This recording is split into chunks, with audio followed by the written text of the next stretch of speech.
Loh, saya ngapain ngeluarin uang 10 juta buat ibu? Udah kasihin orang miskin aja yang lain. Saya juga miskin. Ya, lu kan miskin kan? Kenapa miskin? Biayanya orang kaya. Kan ini harus dibenerin cara berpikir begini. Rumah nggak punya, ya kan? Sekarang kontrak udah punya uang kontraknya. Iya, masih nyicil sih, baru ngambil berapa bulan. Ibu nyicil berapa bulan? Udah kalau gitu saya nggak usah bantu ibu deh. Kenapa? Karena ibu mapan. Orang sekolah aja pengen ada wisuda, berarti kan punya kemampuan. Saya nggak usah bantu ya.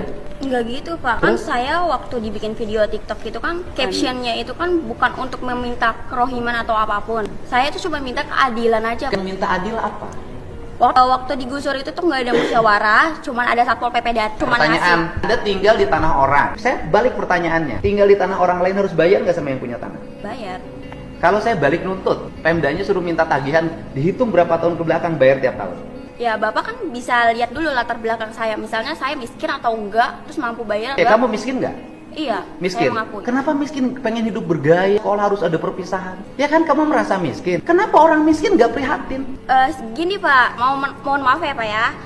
Saya bukannya menolak kebijakan Bapak. Saya Bukan kebijakan saya, itu kebijakan bupati. Iya, maksudnya apapun itu saya mendukung. Cuman jangan dihapus Pak, nggak semuanya orang itu kan bisa terima. Terus kalau misalnya kayak wisuda dihapus, terus misalnya Bapak juga ngebalik minta pajak sama saya, padahal kan saya miskin, apakah? Bukan minta pajak, saya balik. Iya. Anda miskin, tapi jangan sok kaya. Orang miskin tuh prihatin bangun masa depan. Seluruh pengeluaran ditekan, digunakan untuk yang positif, bisnis, pengembangan diri. Lah ini rumah nggak punya, tinggal di bantaran sungai. Orang tua yang lain itu menyambut gembira ketika wisuda dihapus. Keluarga ini menolak wisuda dihapus. Ya kalau gitu saya nggak usah bantu kerohiman. Bukan menolak sih Pak. Apa? Bukan menolak. Ya saya tanya balik Bu, ibu perlu uang nggak buat ngontrak? Perlu.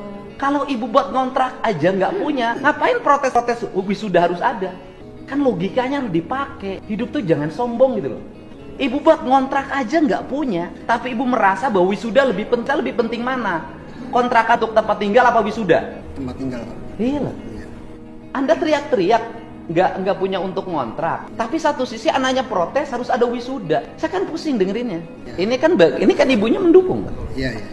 Ibu mendukung saya, ibu saya tanya semua. Ibu setuju nggak kebijakan saya? Sekolah nggak usah ada wisuda, nggak usah ada studi tour biar.